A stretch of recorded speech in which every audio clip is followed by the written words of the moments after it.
সম্মানিত হাজিরিন, দেশের মধ্যে কোনো আইন নাই, দেশের মধ্যে কোনো শান্তি নাই, দেশের মধ্যে কোনো বিচার নাই। এই কারণে মানুষ অপরাধ করছে, জুলুম করছে, নির্যাতন করছে, চাঁদাবাজি করছে। কিন্তু বিচার না থাকার কারণে, তাদের সঠিক কোরআনের বিচার না হওয়ার কারণে তারা দুর্নীতি দিন দিন বাড়িয়ে দিচ্ছে। ঠিক না বেঠিক? এই জন্য যেই দেশের মধ্যে তেলের দাম ঘিয়ের দাম সমান, যেই দেশের মধ্যে তেল আর ঘি মধুর দাম সমান, ওই দেশের মধ্যে কোনো শান্তি থাকতে পারে না। শান্তি থাকতে পারে? কখনোই পারে না। এ কারণে আশরাফ আলী থানভী রহমাতুল্লাহি আলাইহি তার কিতাবের মধ্যে একটা ওয়াকিয়া এনেছেন। এমন ঘটনা যে পীর এবং মুরিদ এক দেশে সফর করতে গেছে। কি করতে গেছে? এক দেশে সফর করে গেছেন, ওখানে কিছুদিন থাকবেন। পীর এবং মুরিদ এক কাজে বের হয়ে গেছে। মুরিদ পাশে রয়েছে, পীর সাহেব ব্যাগ মুরিদের কাছে দিয়েছে আর হাঁটতেছে, চলতেছে। এমন সময় একটা দেশের মধ্যে চলে গেছে। এক দেশের মধ্যে যাওয়ার পরে ওই দেশের মধ্যে তেলের দাম আর ঘিয়ের দাম সম্পূর্ণ সমান, হয়তো একটু আকপাস, তো ঘিয়ের দামও যা, তেলের দামও তা। পীর সাহেব বলছে, মুরিদ দেখেছো, এই দেশের মধ্যে তেলের দাম আর ঘিয়ের দাম সম্পূর্ণ সমান, বুঝে নাও এই দেশের মধ্যে কিন্তু সঠিক বিচার হয় না। মুরিদ বলছে, হুজুর আপনি যাই বলেন না কেন, আমি আজকে থেকে ঘি খাওয়া শুরু করে দেব। কারণ আমাদের দেশে তো ঘিয়ের দাম বেশি, তেলের দাম কম, আর এখানে ঘিয়ের দাম যেহেতু কম, তেলের দামও কম, তো আমি শুধু ঘি খাবো। পীর সাহেব হুজুর বললেন, না তুমি ঘি খেও না, ঘি খাইলে তোমার শরীর মোটা হয়ে যাবে, দেখবা বিপদে পড়বা। তখন মুরিদ পীরের কথা না শুনে প্রতিদিন সে ঘি খাওয়া শুরু করলো। ঘি খাইতে খাইতে এক পর্যায়ে এমন একটা সময় আসলো, সে মোটা হয়ে গেল। হঠাৎ করে একদিন বাদশার দরবারে একটা নালিশ নিয়ে আসলো এক চোর এসে বাদশার দরবারে বলে, বাদশা মহারাজ, আমরা দুই বন্ধু চুরি করতে গিয়েছিলাম, পাঁচিল ভেঙে টপকায়ে পাঁচিল লাফ দিতে যেয়ে টপকায়ে পড়ে যে আমার এক বন্ধু পাঁচিলের তলে পড়ে মারা গেছে। পাঁচিলের তলে পড়ে মারা গেছে। আমি আপনার কাছে বিচার নিয়ে এসেছি, আপনি সঠিক বিচার করবেন। আমার বন্ধুর ফাঁসির যে হত্যাকারী, সে ফাঁসি দিবেন। কে হত্যাকারী? বলে যে পাঁচিল বানাইছে, পাঁচিল যার, তার ফাঁসি দেন। পাঁচিলওয়ালাকে ডাকা হলো, বাড়িওয়ালাকে ডাকা হলো। বাড়িওয়ালা সামনে দাঁড়িয়ে থর থর করে কাঁপছে। বলছে, কি ব্যাপার, তুমি পাঁচিল এত নরম করে কেন গেঁথেছো? বলছে, আমি তো পাঁচিল নরম করে গাঁথি নাই, মিস্ত্রি এই কাজ করেছে। ঠিক আছে, মিস্ত্রিকে ডাক দাও, তোমাকে বেকসুর খালাস করে দেওয়া হলো। মিস্ত্রি এসে থরথর করে কাঁপছে। দেখেন ঘটনাটা, মিস্ত্রি এসে থরথর করে কাঁপছে। মহামান্য আদালত, কেন আমাকে ডেকেছেন?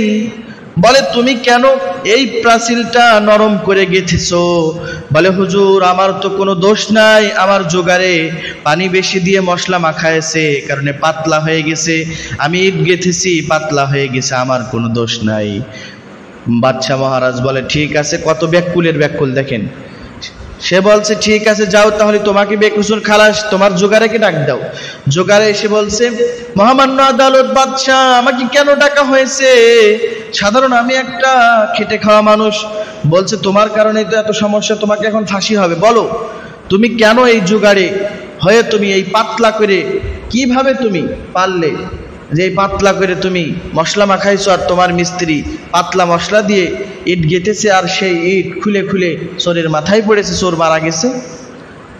তখন জোগাড়ে বলছে, হুজুর আমার তো কোনো দোষ নাই, ওই যে হাতিওয়ালা হাতি নিয়ে দৌড় দিয়েছিল, হাতির ঝনঝনে পায়ে তার শরীরের মধ্যে, গলার মধ্যে চেন ঝুলানো আছে। বড় হাতি যখন হেঁটে আসছিল আমার দিকে, তখন আমি বালতি সহকারে ওই ঢালাইয়ের মধ্যে, ওই মশলার মধ্যে পড়ে গেছিলাম, আর ওই পানির মধ্যে মশলা বেশি পরিমাণ হয়ে যায়, তাই মশলা নরম হয়ে যায়, তাই হয়তো পাঁচিল নরম হয়ে গেছে। আমার কোনো দোষ না, হাতিওয়ালার দোষ। যাও, তোমাকেও বেকসুর খালাস, তোমাকেও খালাস করে দিলাম, যাও, চলে যাও। এবার তুমি ডাক দাও হাতিওয়ালাকে। হাতিওয়ালা এসে হাজির হয়েছে। বলে, মহামান্য আদালত আমাকে কেন ডাকা হয়েছে? বলে, তোমার হাতি নিয়ে তুমি হাঁকায় গেছো, জোগাড়ে ভয় পেয়ে পানি বেশি দিয়েছে, আর ওই মশলা পাতলা মশলা দিয়ে মিস্ত্রি প্রাচীল গেতেছে, প্রাচীল ভেঙে চুরি করতে যেয়ে পড়ে মরছে। কি একটা অবস্থা। হাতিওয়ালা বলে মহামান্য আদালত, আমার তো কোনো দোষ নাই, যত দোষ সব হলো ওই মহিলার। কেন মহিলার? বলে মহিলা পায়ের মধ্যে হাতের মধ্যে ছুরি পরে, পায়ের মধ্যে ঝনঝনি নূপুর পরে হাঁটছিল। যখন আবার হাতি নিয়ে যাচ্ছিলাম মহিলা দৌড় দিয়েছিল, হাতিকে দেখি আর ওই দৌড়নি শব্দ শুনে আমার হাতি সেও দৌড় দিয়েছে, হাঁকাইছিল। আমার হাতির কোনো দোষ নাই, আমার কোনো দোষ নাই, ছেড়ে দেন। বলে যাও তুমিও বেকসুন খালাস, মহিলাকে ডাক দাও। মহিলা এসে হাজির হয়ে বলে মহামান্য আদালত, কেন আমাকে ডাকা হলো? আমি কি দোষ করেছি? বলে তুমি দোষ করেছো, তোমার পায়ের মধ্যে হাতের মধ্যে ঝনঝনি আওয়াজ মেরেছো। কেন এমন ঝনঝনি আওয়াজ পড়েছিলে? বলে মহামান্য আদালত, আমার কোনো দোষ নাই, স্বর্ণকারকে বলছিলাম স্বর্ণকার বানিয়ে দিয়েছে, আমার কি দোষ? ঠিক আছে তুমিও বেকসুন খালাস, যাও স্বর্ণকারকে ডাকাও। স্বর্ণকার এসে হাজির হলে আর কোনো কথা নাই। কি ব্যাপার স্বর্ণকার, এত ঝনঝনি আওয়াজ কেন দিয়েছো, বানাইছো? স্বর্ণকারের মুখে কোনো কথা নাই।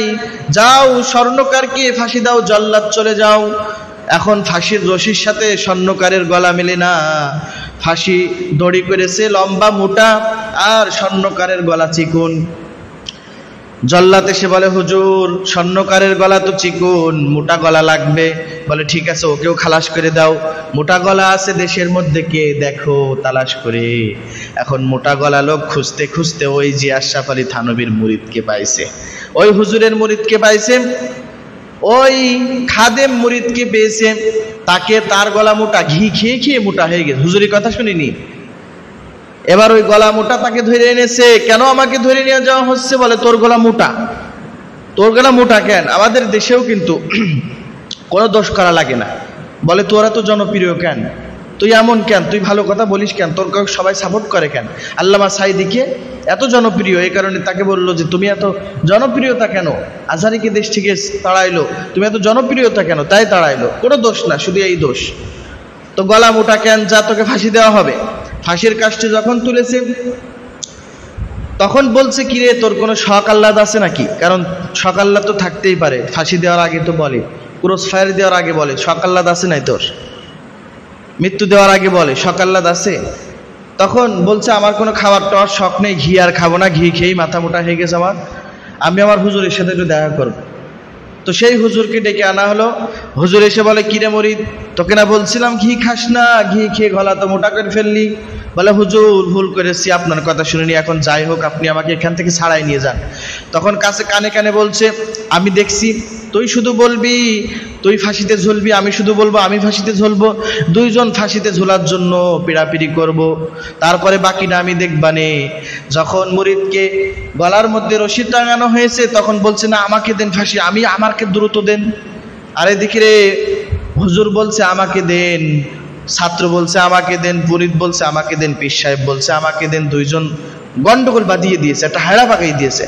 এর বাদশা তাকিয়ে দেখছেন, বলছে ধর থাম, তোরা কি সমস্যা তোদের? ফাঁসিতে মানুষ ঝুলতে চায় না, তোরা ফাঁসিতে ঝুলতে চাচ্ছিস, কি সমস্যা? বলছে হুজুর এখন আমি শুনলাম, এখন আমি বুঝলাম, আমার কাছে খবর এসেছে এই মুহূর্তে এই ফাঁসির দড়িতে যে ঝুলবে সে স্বর্গে চলে যাবে। এবার পীর সাহেবের কথাই বাদশা বলছে ধুর তোদের কেন স্বর্গে দেবো রে, স্বর্গে আমি যাব, আমার ফাঁসিতে তোরা। নাউজুবিল্লাহ, দেখেন কত আহাম্মক। তো আমাদের দেশে কোনো বিচার আইন শাসন নাই, এই কারণে দেখবেন এইরকম হয়ে গেছে। দোষ করে কে, ফাঁসি হয় কার? অপরাধ করে না কিন্তু তার জঙ্গি মামলা দিয়ে দেয়, অপরাধ করে না তার কিন্তু বিভিন্ন মামলার সাথে জড়িত করে দেয়। ঠিক আছে, কথায় কাজে না মিললে। আল্লাহ আমাদের হেফাজত করেন।